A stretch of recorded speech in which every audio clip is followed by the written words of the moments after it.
அஸ்ஸலாமு அலைக்கும் வரஹ்மத்துல்லாஹி வபரகாத்துஹு.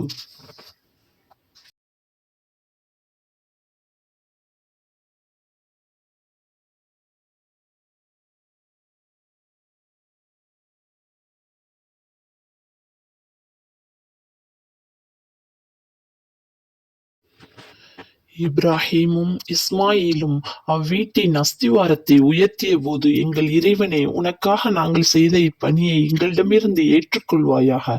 நிச்சயமாக நீதான் எங்கள் பிரார்த்தனையை நன்கு செவியுறுபவன், நன்கு அறிந்தவன்.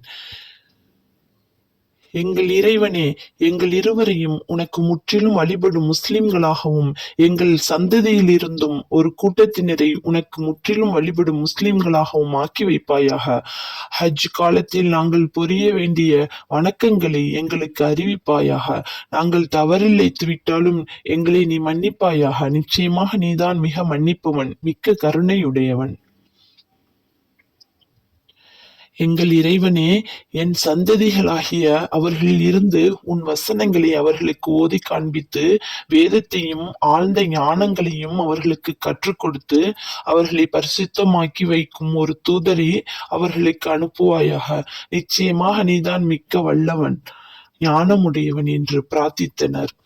எவன் தானே மூடனாகிவிட்டானோ அவனைத் தவிர இப்ராஹிமுடைய இஸ்லாம் மார்க்கத்தை புறக்கணிப்பவர் யார்? நிச்சயமாக நாம் அவரை இந்த உலகில் தேர்ந்தெடுத்தோம், மறுமையிலும் நிச்சயமாக அவர் நல்லடியார்களில்தான் இருப்பர். இப்ராஹிமை நோக்கி அவருடைய இறைவன் நீ எனக்கு பணிந்து வழிபடு என கூறிய சமயத்தில்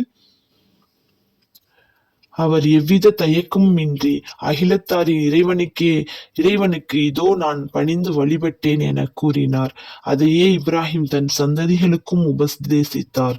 யாக்கூபும் தன் சந்ததிகளை நோக்கி, என் சந்ததிகளே, உங்களுக்காக அல்லாஹ் இஸ்லாம் மார்க்கத்தையே தேர்ந்தெடுத்திருக்கிறான்.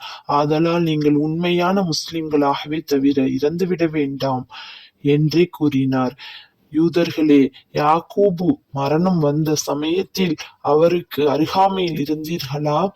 அவர் தன் சந்ததிகள் நோக்கி, எனக்கு பின்னர் எதை வணங்குவீர்கள் என கேட்டதற்கு, உமது இறைவனும் உமது மூதாதைகளான இப்ராஹிம், இஸ்மாயில், இஸ்ஹாக் ஆகியவர்களின் இறைவனுமான ஒரே ஓர் இறைவனையே வணங்குவோம், அவனுக்கு முற்றிலும் பணிந்து வழிபட்ட முஸ்லிம்களாகவே இருப்போம் என்றே கூறினார்கள்.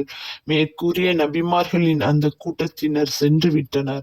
அவர்கள் செய்த நற்செயல்கள் அவர்களுக்கே பயனளிக்கும். நீங்கள் செய்த நற்செயல்கள் தான் உங்களுக்கு பயனளிக்கும். அவர்கள் என்ன செய்து கொண்டிருந்தார்கள் என்று நீங்கள் கேட்கப்பட மாட்டீர்கள்.